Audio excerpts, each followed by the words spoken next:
Bakit daw sinerba ng warrant si Saldico doon sa dating bahay nila, wala naman siya doon. Ang alam ng buong Pilipinas, nasa ibang bansa siya. Ginawa ng pulis yun dahil kailangan nilang iserve yung warrant of arrest kahit na walang tao doon sa bahay ni Saldico. Procedure yun ng nagsisilbi ng warrant. Ibabalik nila sa korte yung warrant of arrest para magawa nila ng papel para ma-cancel na yung kanyang pasaporte. Ngayon, pag na-cancel na yung pasaporte niya, magkakaroon na siya ng hindi na siya makakalipat ng iba-ibang bansa. Ngayon, papasok dyan ngayon yung tinatawag nilang red notice.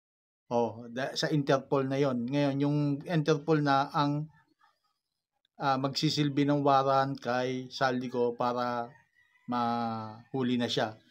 Halimbawa, lalabas pa si Saldico nasa ibang bansa pa. Halimbawa, pagpalagban nasa Amerika, di ba?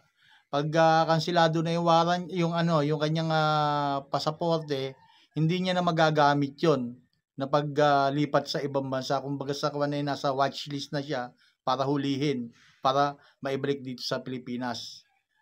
Yun lang yung mangyayari diyan. Kaya yung mga nagsasabi na bakit daw pumunta pa doon sa bahay ni Saldico yung mga pulis, alam naman nilang wala doon.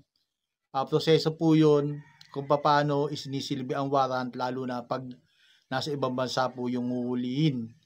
Ngayon lang, peace out.